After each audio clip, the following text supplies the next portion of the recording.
So I am a huge NBA fan, but I was struck by something the coach of the Denver Nuggets said just minutes after winning the championship this year. Let's dive in and talk about that today. Welcome, everybody. Thomas Joyner with Business on Purpose here. Thanks so much for joining. Thanks so much for listening to our podcast. So, people who say the NBA is trash, they're just flat out wrong. It's absolutely incredible to watch the Denver Nuggets and really what they were able to do this postseason. Their win percentage for the year, it actually improved in the playoffs, which is just unheard of.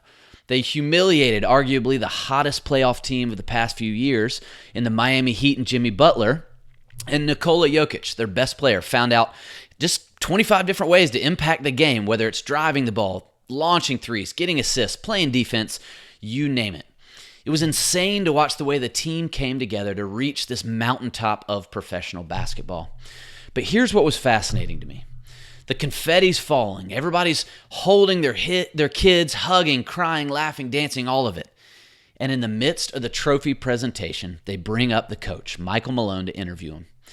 The interviewer does her job, and basically, she just invites him to give his thoughts. And, he starts out by doing what every coach does, right? He thanks the fans, and rightfully so. But then, without flinching, he says, I've got news for everybody out there. We're not satisfied with one. We want more. And the crowd goes wild. We want more.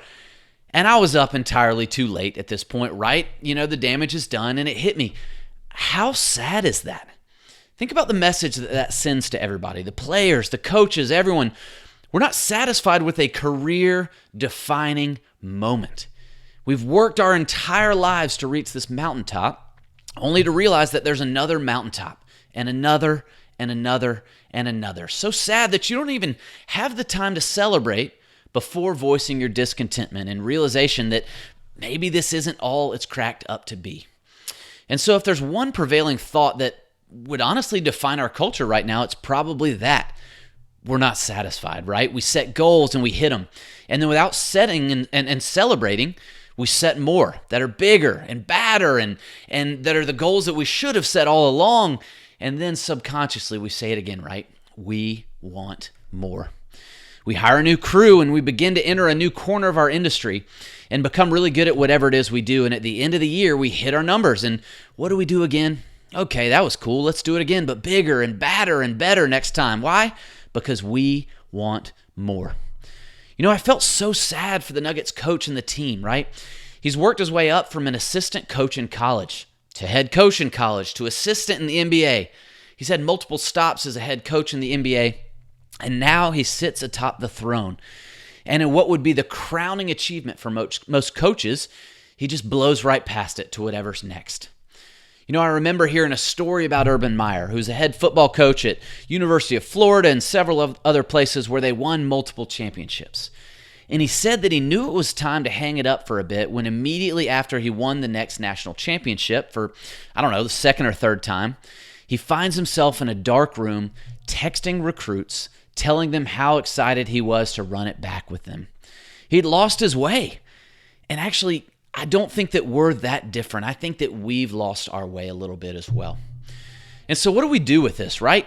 Well, I think it starts with two things. We've forgotten the ability to celebrate and truly be grateful for the journey. Or we don't spend enough time on the front end actually defining what we want and making sure that it's something that truly matters. So let's start with that being grateful and celebrating. What do you do as a business to celebrate?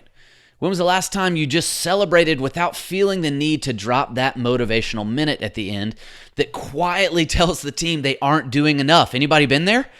I think we're terrified to celebrate without motivating. We think our team just will stop and take a break, take a few weeks off and just put it on cruise control. And yet what we see time after time after time is that people honestly just want recognition for their work and their effort, not to have it glossed over and moved past and minimized by the thought of, well, you've said it, we need and we want more.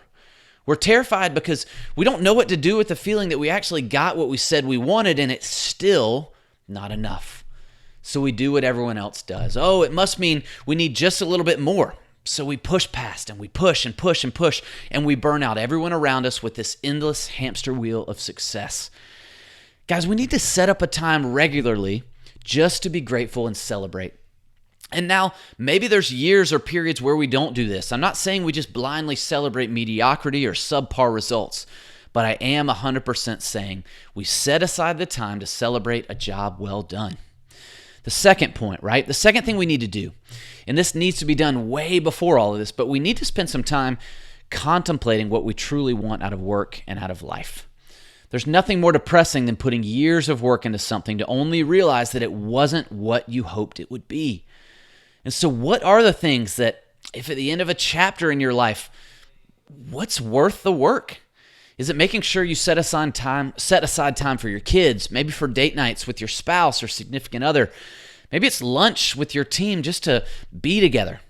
Is it making sure you plan in regular times for a weekend away so you don't miss it and look up years later to realize life passed you by?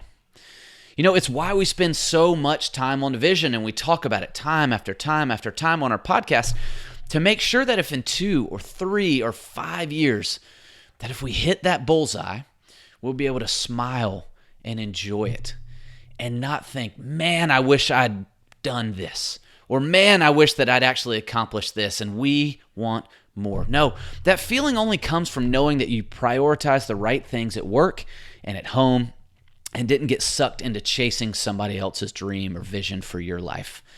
And so here's where I'll end. I'll wrap up on this. Last week, we spent a full day putting a Done With You team training day together for about 15 businesses. Actually, did all the content for them. They came in and did the work. And we ended the day giving the owners and the employees time to think through their personal vision.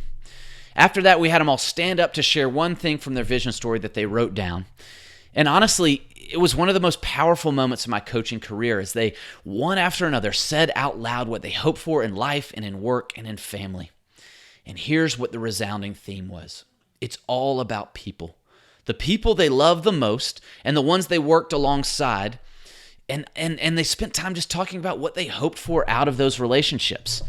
They said, hey, if this is really what we value and what we want in life, it's got to be about the people. A room full of people just like you, just like me, opening up in a powerful way and saying, no, it's all about relationships. Let's make sure we don't miss that along the way. And it was such a refreshing reset to see people just get it, to understand and reorient their priorities in a world that just says more and more and more. So here's my question for you today. Will you do the same? Will you take time today or sometime this week to plan some time for deep work and thinking through your vision, so that when you finally hit the bullseye, you can celebrate and be grateful and not immediately push past it to that awful thought, right? That thought that just is killing our culture. We want more. Do it today. Schedule it today.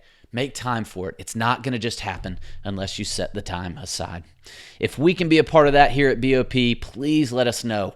It's what gives us life. It gives us joy. It gives us energy. It's getting out of bed every morning, getting to liberate you, the business owner, from chaos, and making sure that you're setting that bullseye on the right things. So thanks so much for tuning in. Hope you have a great week.